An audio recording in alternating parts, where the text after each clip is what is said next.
Hi, it's good to hear demondemon.com. This is my second go at doing this video. The first one went on far too long. Um, quick one, trying to explain what the Google dance is about after sort of 15 or 16 years watching my own site and my competitor sites move around in rankings. There are certain patterns and certain observations you can make based on what you see. You know, if you see it repeated hundreds of times, and eventually a pattern becomes apparent in your mind, I'll just share with you my thoughts on that. I'm not saying they're 100% accurate; they're just my thoughts, and the pattern seems to suggest, that this is what's going on. Second one, I want to quick word about the delayed patent, the delayed ranking patent that Google have gone into. Though the most of the blurb on that will be on the blog post, which is attached, but linked to below this video on YouTube and on demondemon.com. So here we go. You've got a brand new site, or you've just updated your site with a lot of new work. Perhaps added a subdomain or added several pages of good quality content and done some linking to it. Google, you then often find that you start bouncing around in SERPs. What's going on? Well, here we are. Imagine this is a very short, you could be on, this could be page 200 and this could be page 1. I'm just making this a very short, sharp little example here. Imagine you are second on page 2. Google puts you there because it looks at your metrics, says this is the content, it all looks unique, whatever, blah, blah, blah. You're not breaking any of the rules, you're not overly commercial, you haven't got too many adverts, your page loading times are pretty good, your inbound links are pretty good, such as they are so far because it's a relatively new site. A couple of outbound links to authority site, your navigation's okay.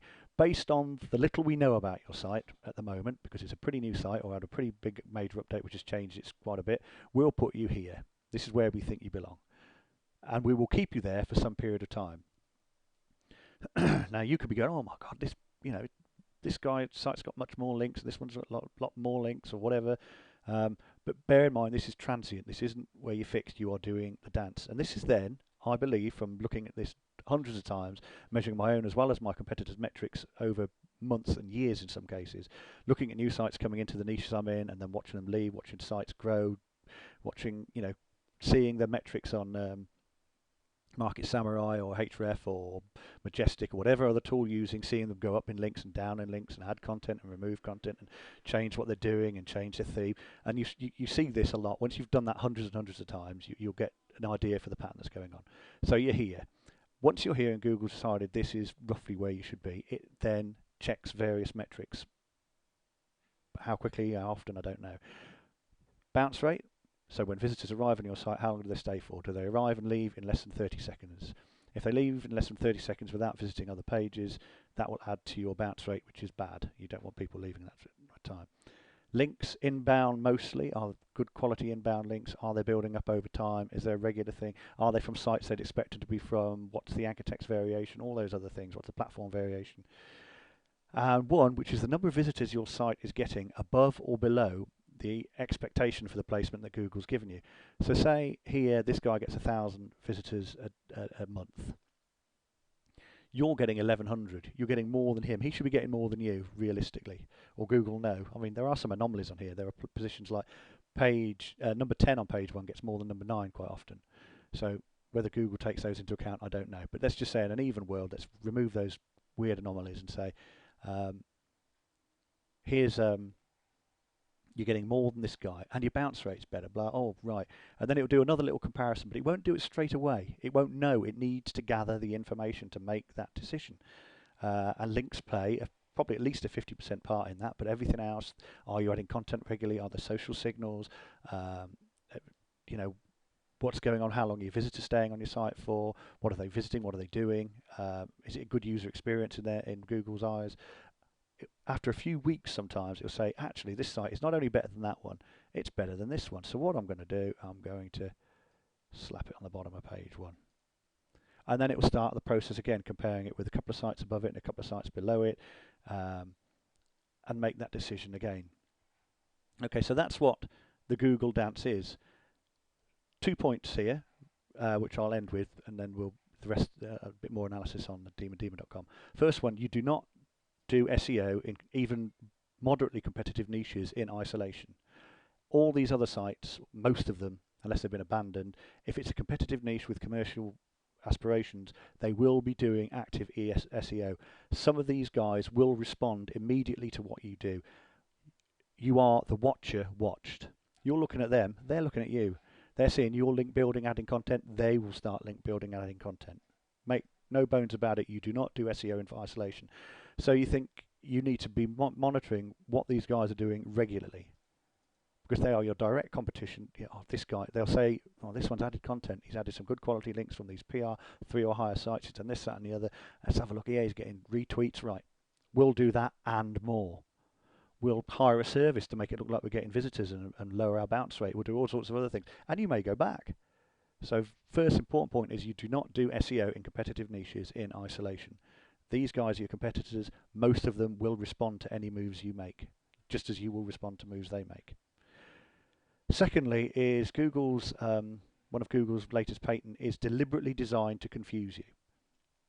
It doesn't have a purpose other than to confuse you. It's not made with any other reason than to make your job more difficult and to reduce spam, to make there a disconnect between the actions you take to promote your site and any movements that your site makes.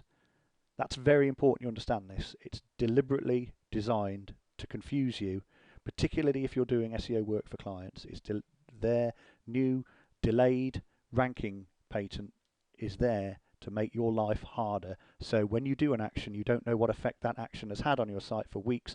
If you do lots of actions, you will find it very hard to work out which of those actions has had a positive effect and which ones has a negative effect, unless you take things very, very slowly. And when Google wins by you taking things very, very slowly, they probably quite rightly assume that that means less spam. You'll produce fewer links, hundreds rather than thousands perhaps, over a longer period of time, just to be on the safe side. And that's exactly what they want. Matt Cutts' job as head of spam control at Google is to reduce the amount of spam and to make the links they have less reliant on spam links. So that's a win. That's a big, big, big win. If you're just confused and not sure what you're going on, so you slow down and take it cautious, that's a win. They haven't ruled out automation. They haven't got rid of SEO services at all. That's not what Matt Cutts and Google's job is, to destroy SEO. It's to reduce spam. A lot of guys in SEO see that as a direct attack on them. And in some ways, if your SEO method is to spam, then of course it is a direct attack on you. But if you use any other method, and that can include automation, that can include services and all the rest, because busy business people haven't got time to, they're answering the phone, they're sending out stock, they're dealing with clients, they're not going to be sitting at their desk writing content and making relationships with their websites and placing links. That's not what they've got time to do. So there'll always be room for automation and services. But by a simple thing like this, Google hope to reduce spam. Some sites will get through, of course they will. I'm not arguing. The last thing I will just add, I'm talking about medium sites and above. I'm not talking about micro niche site guys here.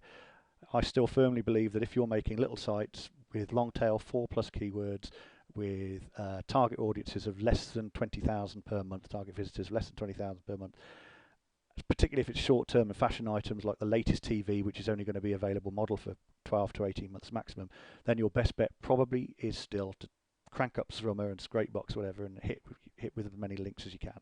And that may well be the case for a long time to go. But that's not what I'm talking about here. I'm talking about larger sites that hope to become authorities in a small niche, or even authorities in a larger niche at some point. Anyway, video's a bit longer than I hoped it would be. So more of this is on demondemon.com, the link's below. Scritty at demondemon.com, signing off.